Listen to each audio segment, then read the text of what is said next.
Very much indeed, Dominic. And first of all, congratulations to you on making this event happen. And congratulations to all the members of the Society on it being such a buzzy, busy, committed, creative group of human beings. You may be under a misapprehension when you think that nobody can interrupt us. You think that just the people you've allowed to interrupt us can interrupt us.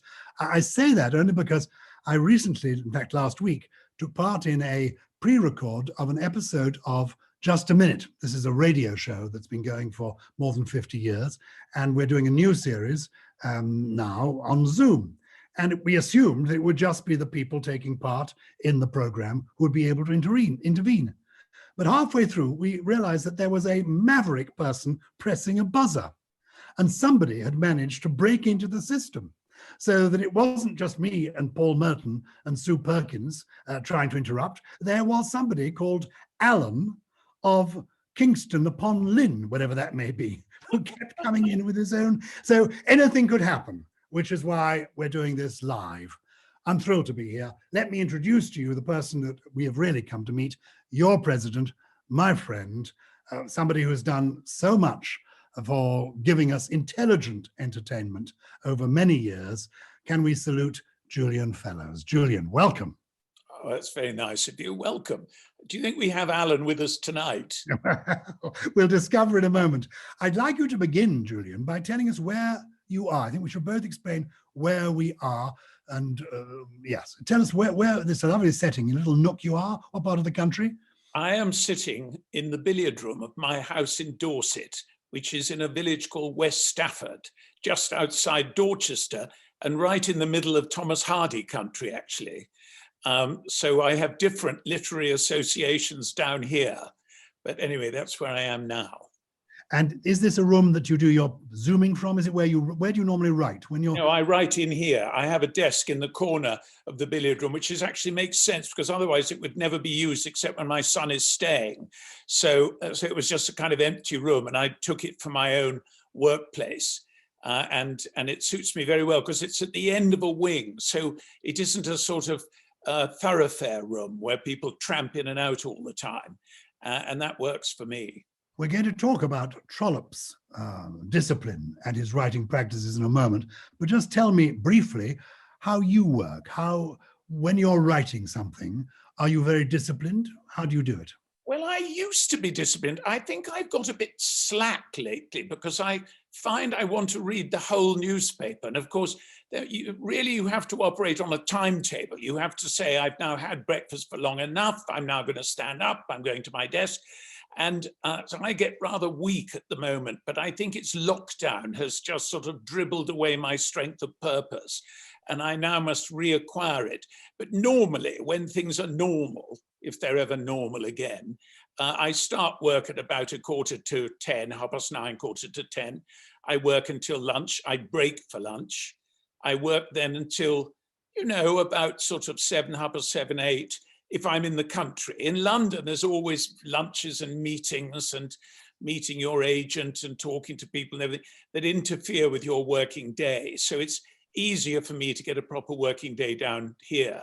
But that's really how I manage it. Well done. Let me explain where I'm speaking from. I'm in London, England. Well, actually, I'm in Barnes, southwest London.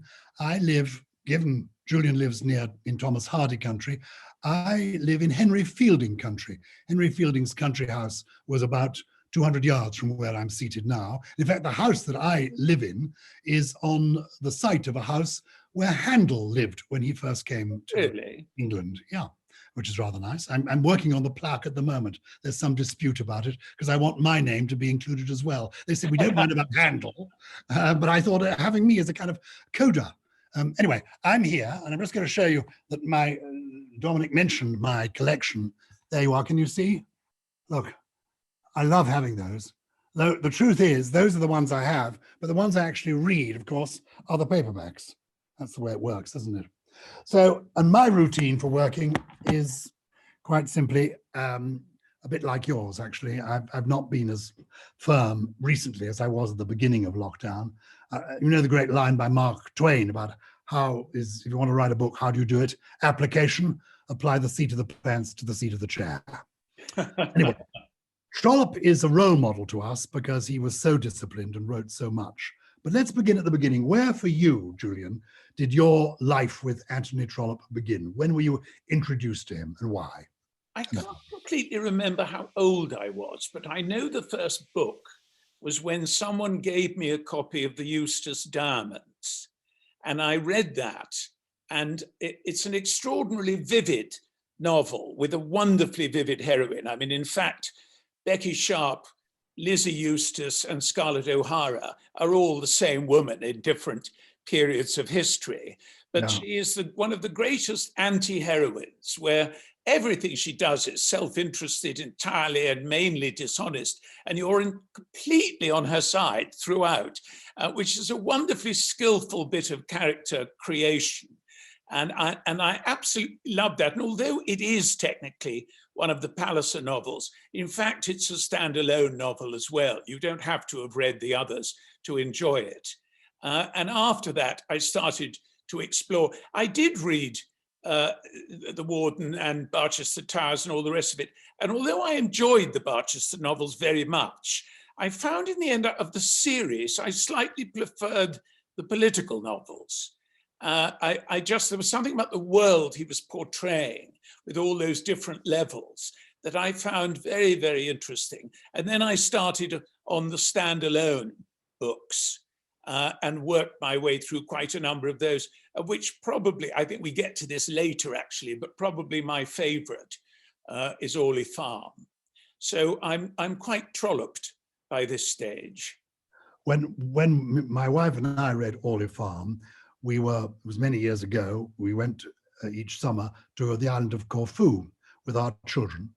And we had only paperback editions then. I think it was so long ago, it was before the hardbacks, before the Trollope edition had come into being. And so we were with whatever it was, whatever version of it was, one of these, as it were. And we only had one copy. And we were so loving it. I, being a slower reader, had to read it after her. And essentially, she would read a page and then would tear it out and give it to me.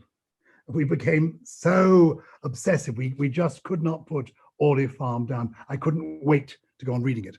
I was introduced to Trollope by my parents because they used to go to a church in St. Marylebone Parish Church, where the Brownings got married, not the actual building because it's been rebuilt. And there was a Trollope Society there, organized possibly by the vicar. Anyway, they met every week and they read Trollope together. And it was very much something to read aloud, and he always works when read aloud. So I got into him when I was a teenager, but I didn't really relish him. I think he's not a book for children. Can read Jane Austen and love it. I love Pride and Prejudice as a young teenager. I'm not sure that Trollope is for children. It feels like a grown-up world to me. Well, the point about Trollope for me is he has this extraordinary, sophisticated and really very modern morality. Nobody is all bad and nobody is all good either. All of Dickens's trembling virgins in white, and his savage sort of haters, those aren't Trollope's field. They're normal men and women trying to get through it. And there is something about that I think you have to be at least vestigially grown up to really understand that perception of life, a sort of merciful, a kind of tolerant look at the struggle. And once you've got that, of course, then it's like listening to an old friend. Because even, he paints a fairly black, Lady Onslow in The Claverings is a fairly black figure and has married for the wrong reasons and done everything for the wrong reasons and so on. But even he's quite merciful to. He gives her aspects of her character which are really quite nice. And you understand that she is a sort of attractive character who has got false values and can't really see beyond them. And I found that kind of writing tremendously sympathetic. I love that. When I mentioned to someone today, somebody at the BBC, I should say, that we were having this conversation tonight, they said, oh, of course, you and Julian, you must love Trollope because you were a couple of little establishment figures from birth, weren't you? Which is interesting that is how he is perceived. And I said to this person, have you read any Trollope? He said, no, but I know all about Trollope. I said, oh, you haven't read any and you know all about him? He said, yes. And he's absolutely ideal for you and Julian. I can picture the pair of you. And well, it is interesting. What do you say to somebody like him who sees Dickens as being a novelist, a Victorian novelist, who speaks of all society, the lowest in society as well as middle-class society, and touches on the fringes of the establishment, through to somebody like Trollope, where the concentration is on the middle classes and the ruling classes? Does that still speak to the general reader, and can it? I mean, I just don't really understand these distinctions. I mean, Jane Austen, for instance, is completely uninterested in the working class, and she deals not with the middle class for the most part, as she is normally described on television, but she deals with the lower upper class, a distinction that has got sort of washed away now by the movements of history. But that is the baronetage, the gentry, that's her class. And she writes almost exclusively about them. Every now and then, someone like Lady Catherine de Bourgh comes in to slightly shake that. But on the whole, they are figures of ridicule. She doesn't really take them seriously. She's not interested in them, as she is in her own people. But does that mean she's not readable? Absolutely not. And the truth is, anything is readable, I think, if it has truth.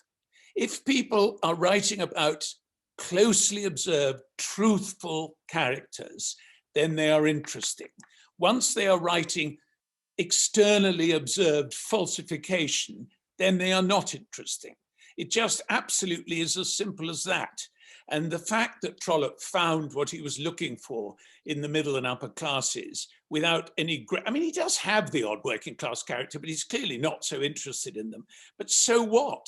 I mean, the BBC seems unable to make anything about anyone who can spell their own name. I mean, does that matter? No, if it's good. I mean, you know, when they produce something that's really good, that's great.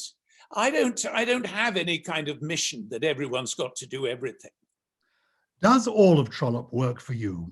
I have now read, thanks to the Trollope Society, being a founder member, I have got the complete works of the complete fiction of Anthony Trollope on the shelves here. And I have read every work of fiction of his from the MacDermots of Ballycloran onwards. And for me, the only bits that didn't work were the hunting scenes, because not being into hunting, they just seemed to go on a little bit. And I did occasionally fast forward through those. But for me, every story has worked. Are there bits for you that don't work? I wasn't so good at one or two of the early Irish novels. Ah, the Kellys and O'Kellys, yeah. Yes, I just sort of, I got through them, but I can't say I thought, look, can't wait for when I read that again. But I didn't have trouble with hunting. I had hunted, not much, but a bit when I was young, when I was a young man. And so it somehow became real for me. And indeed, I thought the hunting scenes in the Eustace Diamonds were among the best, when Lizzie discovers hunting and is inflamed with Trollope's passion for it. And the beautiful woman who ends up in the mud, I can't remember her name, but all of that I found quite interesting. But the other ones, every now and then, I read one the other day, and of course I can't remember its title, which is so feeble, about the young man who gets someone pregnant and then he dies, and you know, his younger brother, who's more worthy, comes into the inevitable property and fortune that always plays some role. And I thought it was all right, but I felt that most of what Trollope was addressing, he'd done elsewhere better. And I suppose that that is a problem of being quite as prolific as he was, that you do sometimes come up against very similar characters, and you can think of others that you prefer. But, you know, on the other hand, I think most of his characters are absolutely marvelous. Who's the one I'm thinking of now? It's not Madame Merle. She's in Henry Fortunately, James's book. in a moment, either Francesca or Michael Williamson is going to be able to give us the answer to that when we bring them in. So that'll keep them on their toes. Oh, right. They're busy Googling in the background. I can see them doing that. Oh, good. Before we get on to Dr. Thorne, I want to ask you this about Trollope the person, the individual. Yesterday, as you will know, I think it was yesterday, yes, was the birthday of Charles Dickens. And as Dominic mentioned, I'm keen on Twitter, and yes, at Gyles B1, if you care to tweet. And I did a celebratory tweet about Charles Dickens, raising my hat in Doughty Street to the great man. Well, I just meant innocently to raise my hat to him, a great novelist. Well, of course, this is not what Twitter wants now. Email, tweet after tweet. Do you know what he did to his wife? Do you know how he treated his poor wife? Have you read Claire Tomalin? So I tweeted back, yes, I have. I was admiring, I was reading his work. We know he's human. I'm sorry about that, But the truth is we now have to review the author as well as the work, it seems. Tell me about your view of Trollope as a man and how you feel his own story affects what he wrote. I mean, I must say at first that I don't agree with this approach, that if Gauguin was a terrible man in his private life, then his pictures were terrible, because they're not. They're great pictures. And I don't know what Titian was like, but if he was a terrible husband, I'm sorry for Mrs. Titian. But I don't think that really affects what he left behind him. And I think writers are the same. We should have the courage to separate the art from the artist.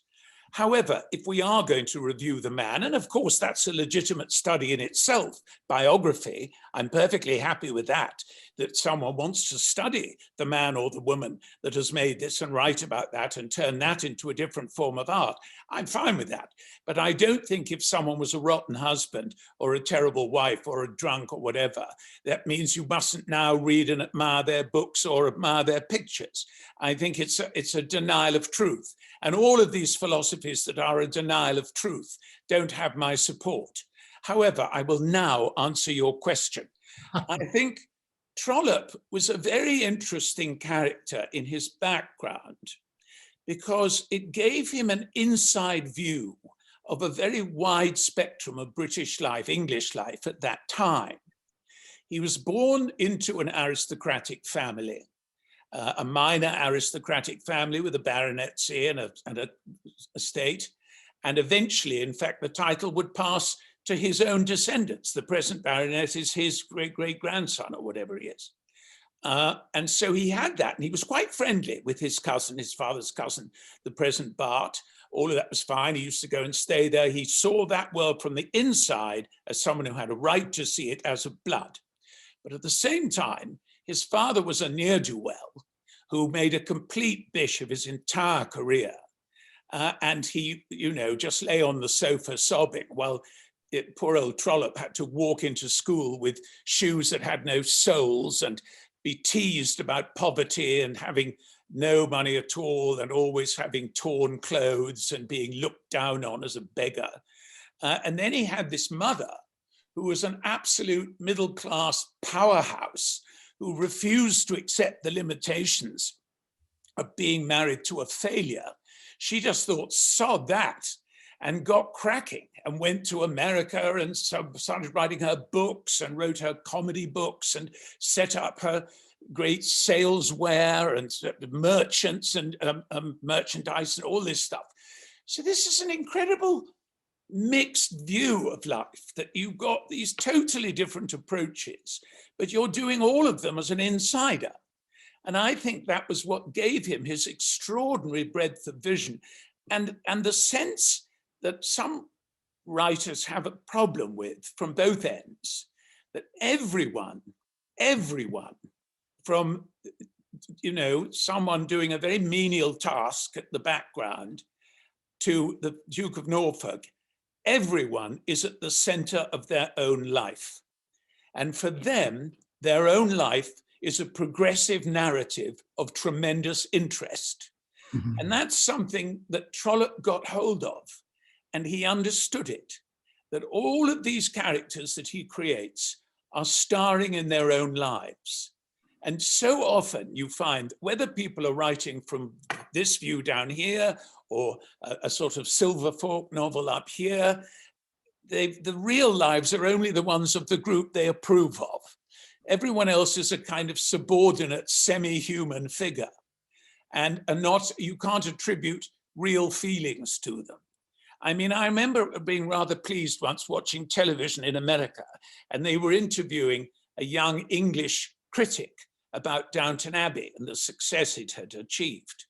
And he said, the real crime of Downton Abbey is that Julian Fellowes has made people think that people like the Earl and Countess of Grantham have feelings.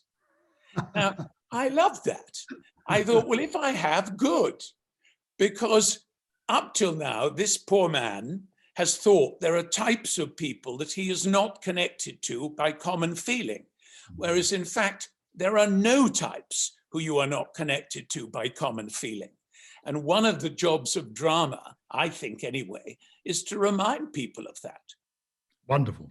He is absolutely an author full of feeling, which is going to bring us to Dr. Thorne. But one bit of biography that I want to correct, just in case there will be no members of the Trollope Society who are not aware of this. But I was taking part in a television program the other day when somebody boldly said, of course, it was Trollope who invented the postbox. As we know, he was the person who introduced the postbox. I don't think he invented it, but it's one of his other claim to fame, apart from all these novels, is that he gave us the first postbox. I think he introduced them to one of the Channel Islands, having come across them when he was traveling on the continent. Well, I don't think he invented them. At least I don't know that, but I don't think so. But I do think he promoted them. He did. He was very keen on it being the next stage of postal service. And I don't think without Trollope, we would have got them nearly as soon. We needed someone who saw it as a fantastically exciting next step for the post office. And, you know, not everyone can do that when you're looking at a post box. It's brilliant, absolutely brilliant. Now, tell us about Dr. Thorne and why you chose Dr. Thorne.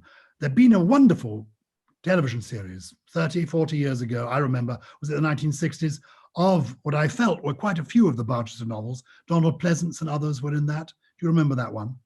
So dimly, but yes. Yes. Why did you, when you came to do it, why did you pass over The Warden, Barchester Towers? Dr. Thorne, is that the third in the series? I think it is, isn't it? Yes. I mean, Dr. Thorne, again, is a standalone novel. I mean, some of them are not really. I mean, you have to read them with a kind of progressive knowledge of the Barsetshire setup, and they become more enjoyable. But others you can just read on their own, and they're marvelous. I think the pair of books, Dr. Thorne and Framley Parsonage, are well read together because they are pretty linked in terms of narrative. But I am very, very fond of Dr. Thorne. I've always enjoyed it because there are certain characters in it, like Lady Scatcherd and things, who are written with such mercy. They sort of make you cry as you're reading them. And I liked the character of Mary. I thought it was very daring of Trollope to make his heroine illegitimate, and the result of a kind of quick leg over outside the pub, which was more or less what she was. And I also thought the exposure of Lady Arabella's values, which of course are completely rooted in the most base considerations of money. And yet they were always sort of promoted as being the essence of her de Courcy aristocratic breeding. And in fact, the opposite is true, which I thought was very, very humorous. So I suppose all of these things came together. I love the character too of Dr. Thorne himself.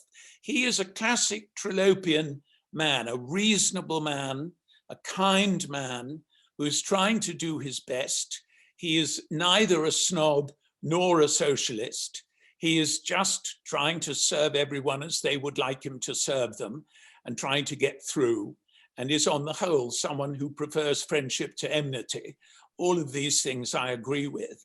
And so I did have a sort of ambition to turn it into a television. And then somehow the opportunity arose. Some people were looking for a Trollope series and so on. And I think I wrote it on spec actually, so they could have the scripts to read and look at. They didn't have to pay for them, you know. Tell me what the difference is between the novel and a TV series. I was with some young people, some teenagers, early teenagers the other day, talking about Victorian novelists. And this is true. This group of young teenagers didn't realize that Jane Austen, Charles Dickens were people who wrote novels. They thought these were great storytellers who somehow, like Cinderella, had created stories that were movies. They entirely talked in terms of Victorian literature, in terms of the movie versions of it. And in a way, similar sort of thing has happened with a lot of authors. People enjoy Trollope on the screen. I'm involved, I'm the president of, as you are, of a number of different societies. One of my favorites celebrates the work of E.F. Benson, the man who created Map and Lucia. Yeah. But almost all the members of our society came to Map and Lucia through a television version of Map and Lucia. And then they discovered the novels later.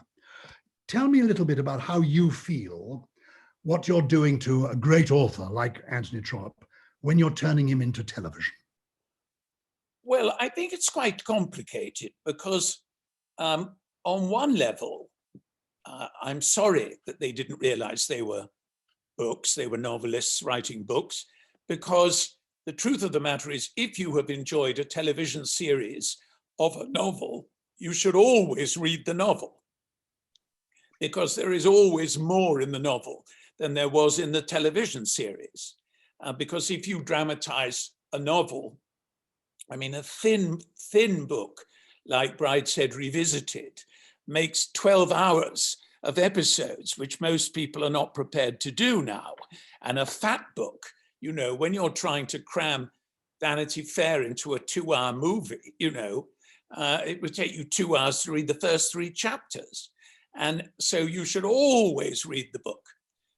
But having said that, if these people only know Jane Austen through the television and the films that are made of her work, at least they've heard of Jane Austen. And there is some answering call when someone is talking about her. So I don't think it's wholly bad that they come to it from the screen, but I do believe you should always read a book of something you've enjoyed. I mean, sometimes, I think occasionally you get an author like Agatha Christie, where, you know, the television versions can be quite as good as the book. Sometimes better. And the films. Yeah, the film, sometimes the television, I must say, with Agatha Christie, I'd agree. Also, I preferred the go-between on screen to the novel. I don't know, that's a very bad thing to say. Probably is. I'll probably be cancelled now. Anyway. Well, the go-between was such an iconic movie for our generation. Yes, maybe that's it. We were all in love with Julie Christie as one man at that time. Do you know, some of us still are. I don't want to, I've never read Dr. Zhivago. I just want to see the movie again and again. You know. I met her very briefly backstage one day, and a few years ago. And I remember I'd sat through this very good play. I won't tell you what it was. And I'd been to meet the star of it. And I was, you know, coming out from having a drink and so on. And I ran into Julie Christie and we talked for a few moments. And that was the absolute high point of the evening. Everything else faded away into nothing. And so that was one of my sort of golden moments. I said the high point of your life, you mean, the evening. What a spoiled man you are. It was the high point of my evening, an encounter with Julie Christie. When she was a girl, she lived in a village in East Sussex called Chiddingly. Mm-hmm. And when I was a boy, I lived in a village in East Sussex called Chiddingly. This is a very small village. And I always wanted to give a dinner called Famous People of Chiddingly and invite Julie Christie and hope that curiosity would bring her. Otherwise, I should have to eat the dinner alone. It's not too late. We might organize that. I'll come and wait at table. So just tell me what happened with Dr. Thorne, then we're going to bring other people in. What happened with Dr. Thorne? What did you do when writing it? I mean, what did you have to leave out? Were you satisfied with the result? Well, you leave out, you see, the problem with someone like Trollope is you have to leave out a lot of his voice, because a lot of his voice is in the description.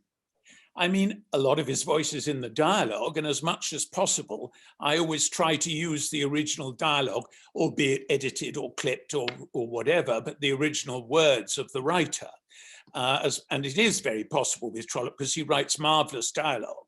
So that can stay in. But the wit in the novels is often dependent on the contrast between his narrative and the dialogue that then appears in the narrative. So the way people are talking versus the way they're thinking. And to make that work, you do, of course, need very, very good actors. And I'm happy to say, I think we had them. I thought our lead was really extraordinary. I've completely forgotten his name. What is it? Now I have to put my specs on now.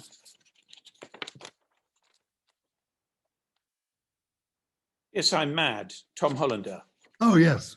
I thought he was extraordinary, and he had exactly the qualities required for a Trollopian hero, that kind of wisdom that underlies everything he does, and a kind of humorous undertow. I thought we were fantastically lucky to get him. He sort of just changed the show. And then I thought Rebecca Front was marvelous as Lady Arabella. So, we were well set up, really. One last question, and then we're going to open it to people who are watching and listening. Which is the Trollope you're going to take to your desert island? Apart from, of course, Julie Christie. No, my Trollope would be Olifan that I took to the desert island, because I think it's one that can sustain constant rereading. I think Lady Mason is one of the great creations. Funnily enough, I always saw Helen Mirren as Lady Mason rather than Julie Christie. I thought Helen Mirren would play that kind of mixture of using her attractions and yet having this moral core that finally makes her blurt everything out. I thought she'd be absolutely fantastic. And then you'd get one of the actor knights to be Peregrine Orme or something. I'd love to do that. But I love the whole business. And also I was rather interested, George Orwell thought it was the best depiction of an English court of law that he'd ever read. And I was rather surprised to find George Orwell as a fan of Trollope, and rather pleased. And indeed, it sort of reminded me of why I like Orwell, as he's so difficult to predict. With the normal sort of lovey people, what they think about everything before they've opened their mouth. But with Orwell, you really don't. And the more you read him, the more surprised you are. I was so delighted to discover with George Orwell that when he had the exchange, which he did in the 1940s famously with Frank Richards, the creator of Billy Bunter, George Orwell conceded in the end that Charles Hamilton, also known as Frank Richards, got the better of the argument. And he ended up feeling maybe actually Billy Bunter was all right after all. Oh, see, but how charming. Yes. And sadly, Billy Bunter won't be seen on television again. I love Billy Bunter, and I thought maybe we should have him back on television. He actually is one of those things like Agatha Christie, where better possibly in performance than on the page. But I went to pitch Billy Bunter, a revival of Billy Bunter a few years ago, and unfortunately his size mitigated. Why is it amusing that he's large? And the beatings, we'd engaged the services of Sir John Gielgud to play the headmaster. And they said, just because it's a knight of the realm, it doesn't make the beating of the children any more acceptable. So there you go. I think I might give way on the beating simply because for our generation, we were all being beaten constantly. So it didn't seem such a big thing. But I think it might take over the show. And I don't see why he shouldn't be fat. Speaking of someone who was a very fat schoolboy, I would have liked to watch a fat character on screen. It made me feel rather annoyed that everyone was as slim as a rail. Absolutely. And of course, he was a kind of anti-hero. He was a Falstaff figure. He was a schoolboy Falstaff. Yes. Anyway, that's by the by. We are going to stick with Trollope, and we've got some wonderful questions all lined up. The first one, speaking of a children's author like Frank Richards, comes from Francesca Simon, of course, author of the Horrid Henry series. And I think I'm right in saying, Francesca, you were at a book launch today, weren't you? Can we see you and hear you? A couple of days ago, I was. Oh. Sorry? Oh, it was a couple of years ago since I thought. Days. Days, couple of days. No, a couple of days ago. A couple of days ago, that's okay. It was just a couple of days ago. And tell us which title it was. couple of years ago would be tragic. What was The it? title, now that you ask, is called It was my own book, and it's called Two Terrible Vikings, a very immoral tale, I'm afraid, of horrifically behaved children because they're Vikings. Now tell us, what do you want to ask the great man about Trollope?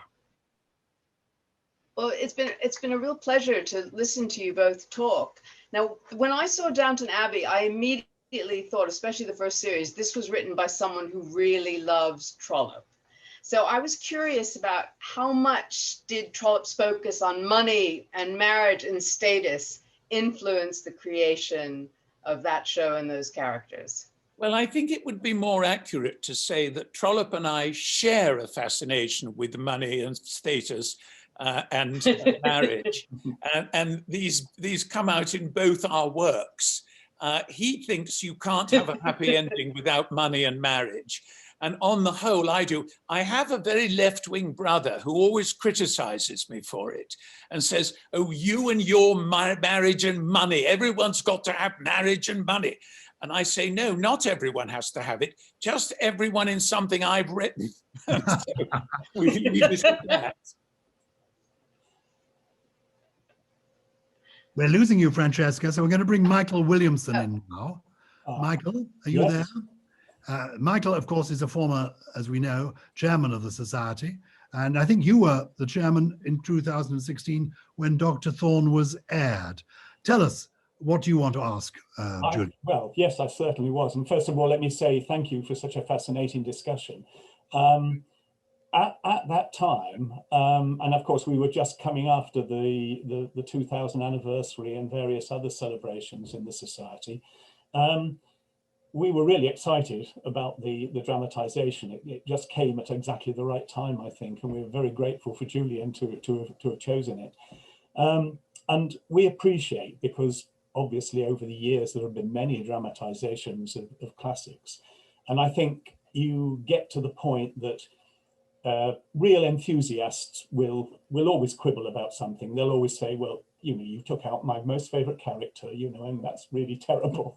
But what I really wanted to say and to ask was that I was involved in the promotion of through Waterstones of several promotions in respect of the book while the series was actually running. And what I was delighted to find there, and I think we've always found this with whatever's been screened, people were queuing up to buy Dr. Thorne in their droves. I mean, it was really, really impressive. And I think quite apart from anything else, that's a great service to the Society and to Trollope as a whole.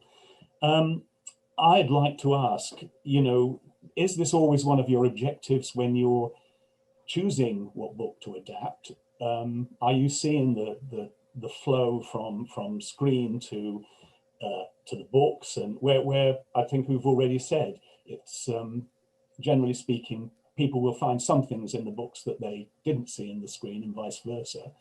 And I think that, you know, if it did nothing else, it encouraged far more people to read that book. And it's right to say that it is many people's favorite book among the Trollope works. So, yes, did you have that in mind when you were doing it?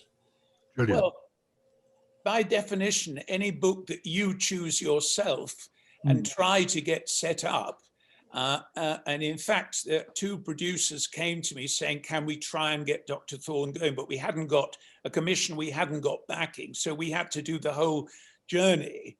And you don't get into that unless you love the book. That is, I mean, if some Hollywood studio comes and says, will you adapt this for the screen, and the money's all there and everything's all set up, that's a different thing. Then you read the book and you think, well, I wouldn't mind doing this. But if it's something that you've been the one with the other, I don't mean to say it was all me, it wasn't all me, but we were the ones trying to find the money, we were the ones trying to find the channel, we were the ones trying to do that. And I think that by definition, it's got to be a favorite book to give you enough sort of spur to do that. And so when I heard that the sales of the book had gone up and it was selling fantastically well, That was very thrilling. I also think when people have read Dr. Thorne, they'll read another Trollope. You know, if they haven't read him before, like Gyles's friend, no doubt at the BBC, who was prepared to denounce him without having read him. I think that, you know, we're all inclined to do something similar, to think, oh, I don't think I could manage Dostoevsky, you know, whatever it is. And then you read something by them and you realize your preconceptions were false. And if you can bring that about with one of your favorite authors, then great. Then that's one of the bonuses. And it's always a pleasure that it is a plus for a book to be turned into a television or a film. It never sinks the book, it always lifts it. And that's a big plus of the whole thing. Mark Green next, please, who's a member of the executive committee, I think editor too of the Society's journal. Mark, I can't see you up there, but are you up there? Yes, you are. Yes, I am, John. Thank you. Thank you. Yes. Julian, you talked already about quite a bit about Orley Farm, so I may ask you to exclude that from consideration when answering my question, which is, out of all of Trollope's non-series novels, so exclude the Barchester and the Palliser series, which novel do you think would be best to adapt for TV, and why? I always wanted to adapt He Knew He Was Right, but then somebody else did not very long ago. So that was rather gone. I suppose the one I'd probably choose is He Poppinjoy, which I read to my wife's intense annoyance throughout my honeymoon. I scarcely put it down. And it more than annoyed her. She's never really read Trollope, and I'm sure that's the result. But that was a book that I thought had a wonderful mixture of comedy and feeling, and which lends itself to television narrative. Also, it was kind of complicated with, you were never completely sure. It was very Trollopian. There was a sort of balance of probabilities resolution, but it wasn't a total resolution. There was always a chance that he had married the woman in Italy, that he did have a legitimate child before, and so on, all of this stuff. And I love that. I love those endings that people can argue about when the thing's over and they turn it off and sit down at dinner and disagree with what the ending's been. I always think that's quite an achievement if you can manage that. But I mean, I think all of Rafe the Heir's, another one I love, you know. There are lots of good ones of the one-offs, and because they are the one-offs, they tend not to get the publicity, because television as a sort of consumer machine loves the series because it can get so much mileage out of them. Once they get another commission for another, I think there is another Palliser series, isn't there, in the works? But anyway, once they can get that, then that's months of work, that's months of employment, that's hours of television that's going to come out of it. So a one-off book is always brushed aside in an attempt to get someone to recommission, you know, the Palliser books or the church books. And I do advise any fan of Trollope to look at the one-offs and see which of them appeal to them. On we go to David Hall. Lots of people with lots of questions, who is, of course, another member of the Society, and I believe has been zooming in and out all year. So congratulations on that, David. What's your question? Well, thank you, and great conversation. Thank you very much. Oh, and who's, oh, look, you've got somebody with, it's Yep. Is it Julie Christie who's popped over? Is your neighbour? Funnily enough, Quite as lovely as Julie in her prime. Well done, lovely to see you. I've got a double-barreled question for you, Julian, so you can choose whether to answer both parts or select the one you want. But before I do that, I have to tell you how much we enjoy your novels. Not quite as many as Trollope, but they're fantastic. Sue in particular is a great fan. And when they come to form the Fellowes Society, she'll be the first to join up. There's no doubt about it. And how clever. I'm going soon then. Yeah. How clever of you to adapt Belgravia for the screen. That was maybe Snobs will be next. Here's my two questions. As an actor, if you could choose a character to play in a new dramatization of a Trollope novel, who would it be and why? And part two, you are renowned as a novelist, a screenwriter, a director, an actor. On that spectrum, where do you feel most at home? Well, to answer the first question first, when I see my face on the screen, I always think it looks rather self-satisfied and smug. And so I think I would probably cast myself as Archdeacon Grantley. I mean, what's his name? Theophilus. He's always very pompous and smug, and he loves his importance. And wherever he goes, he feels he's blessing the room by being in it. And his daughter, Griselda, who becomes Lady Dumbello, is one of my favorite of the women characters, because she's always glacially beautiful and never speaks, but regards herself as the superior to anyone else present effortlessly. She is definitely the main and senior person in the room. And there's somehow a wonderful combination of characters there that I think I would enjoy being part of. But for the second question, you know, different jobs give you different buzzes, really. I mean, being an actor is the most fun. There's no doubt about that. And you're all screaming on the set, and then you're in some terrible hotel in Lithuania, and you're all getting drunk and talking about your marriages and waking up the next morning with a headache. All of that stuff is terrific fun. And I loved filming. I enjoyed it always. But I was never a kind of grade A actor. I was always a sort of beta plus. I mean, things got a bit better towards the end, but I didn't get offered a level of work that was as interesting as the work I was offered as a writer. So I tended to drift that way in the end when I was sort of fielding them both.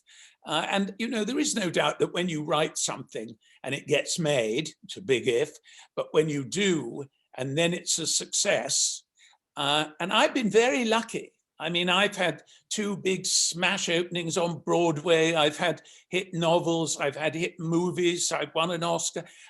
Fate has smiled on me in this career. And many of those memories, many of those evenings were very, very special. I mean, very extraordinary. You sort of float a foot above the air for quite a long time, above the ground. I mean, I think I've been lucky. I had a lot of fun as an actor, scooting around England and then all over the world filming. And then later, I've had a lot of fun as a writer. I mean, the downside of being a writer is you sit alone in a room staring at a relentless screen that offers you no help at all. You know, there are moments when you think, oh, anything would be better than this. But then if it works, then it's rather marvelous. I remember you telling me, Julian, when we were having a conversation with some young actors, and I was asking you about your career in Hollywood, and you said to these young actors, don't be frightened of being typecast. People say they don't want to be typecast. Be grateful if you are a type, because if you are a type, you will be cast. And you then said, for you, the problem when you turned up in Hollywood was you found that Peter Bull had got there before you. Well, someone said to Peter Bull once, I've just been working with your son. So clearly this was a likeness that was hard to escape. He was a dear man, actually. But it is true, this thing British actors often get, that they mustn't be typecast, so they no sooner do a film as a dashing young hero than they do the next one as some down and out lying in the street being sick. It's a mistake the Americans do not, for the most part, make. They know that you have to establish your place in the public heart before you can start spreading out and doing contradictory things. Okay. And in fact, you want to be, when you're starting out as an actor, the casting director and the director and producer, they all sit in a huddle somewhere and they're talking about a character, and they will write down for each character 5 or 6 names. And you want to be one of those 6 names. There's got to be one kind of character, or maybe 2, that when they're being discussed, yours is one of the names that makes it onto the paper. And if that happens, you will work. And if you work, eventually you will be given more work and more interesting work.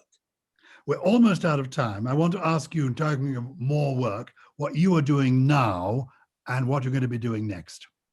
I am now working on a series which is being shot in New York called The Gilded Age, about New York in 1882. And that is, I'm supposed to be going out there at some stage, who knows when, and that is being filmed. And I have a sort of magic iPad, which is here, which shows me what's going on the set. Oh. And I can then, if I don't like something, I can then tap into my telephone and say, why is she saying this? Or why is she doing that? And so I become this little sort of tiresome, annoying figure at the end of a long tube. And that's what I'm doing now. And well, what I'm doing next, I have one or two other things I hope to do at the same time. But of course, obviously, I hope there will be a second season. And if there is a second season, I feel I have to be ready for it. So I have to gamble the time and effort that the work will take if there isn't a second season. But you know, life is a gamble. Absolutely. Has lockdown been a nightmare for you, or have you coped quite well? Do you go for a walk every day? How's your mental well-being? I should have asked right at the beginning. My mental health's been dubious for years. But yes, I found the first lockdown more romantic because the weather was so lovely and we were baking bread and making martinis and doing all those things that everyone talked about. This one has been a bit more of a trudge for me. But you know, it's nice. I mean, I haven't seen so much of my son since before he went to school. So all of that's been lovely. And we're lucky enough that we've got land here so we can walk quite a bit. And that's, you know, a great blessing. And, you know, I mean, my heart always goes to people in a London flat or a flat in Manchester or Birmingham or something with young children on a 12th floor. You know, I think they had a very, very tough time indeed. And so it seems a bit sort of selfish in a way to say, oh, well, it's been all right for us, you know, oh, we've had a lovely time. And you think, well, yes, you have, love, but just think of all the other people. One final thing, as I'm the president of the Oscar Wilde Society, and we have an Oscar Wilde mug here. Rather a fetching mug with Oscar's, you can see a picture of Oscar there, and it's got a nice quotation of Oscar on the back. Always forgive your enemies, nothing annoys them so much, which is a genuine quotation by Oscar Wilde. Often, well, all his things are funny because they're true. Yeah, that's why they work. That's the core of it. But it's also a real quotation. Some of the Oscar Wilde quotations out there in Google land don't belong to Oscar Wilde at all. They were either done by Mark Twain or invented later. It's like a lot of the, if you look up quotations by A.A. Milne, they turn out to be quotations based on the Winnie the Pooh books by A.A. Milne, but filtered through the scriptwriters at Walt Disney. So it's a simplified version. But I'm thinking that we ought to have maybe some Trollope crockery with nice quotations. So what I want to finally ask you is, what is Trollope's message for us now at the beginning of 2021, where we've had enough of this lockdown? Any people watching this or into homeschooling, my heart goes out to you. Homeschooling, the two worst words in the English language, ghastly. What is Trollope got to say to us now? What's your final word? Trollope, the president, speaks. I think Trollope's core message is be kind. We live in a very unkind time, and everyone is looking for excuses to get angry with everyone else and to be offended and to denounce and to everything's terrible and everything that's ever happened is terrible and it's all horrible and all of this. This is a very exhausting way for human beings to live. And I believe that Trollope's emphasis on kindness, which makes him forgive people other crimes because they are kind, is something we could all profitably take home. Thank you for allowing us coming into our home for such a profitable hour. Thank you for your kindness, Julian. And thank you, Dominic, for inviting us both to be here. What a stimulating hour it's been. Back to you, Dominic, and thank you very much indeed, Julian. Lovely to see you. Thank you, Gyles, and you, Dominic. Thank you both. Well, thank you both very much. Thank you enormously. It's very generous of you to come this evening. And I think just thinking about the Trollope Society's Zoom activities during this sort of dreadful time, we have been doing very well on Zoom, and lots of people have said it's a highlight, and this is a highlight amongst the highlights. As I say, we exceeded 300 people for the first time, and it's been fascinating to hear you both talk. So thank you very much indeed. Thank you, and a good evening, everyone. Good evening. Thank you. We now press a button that says leave the meeting.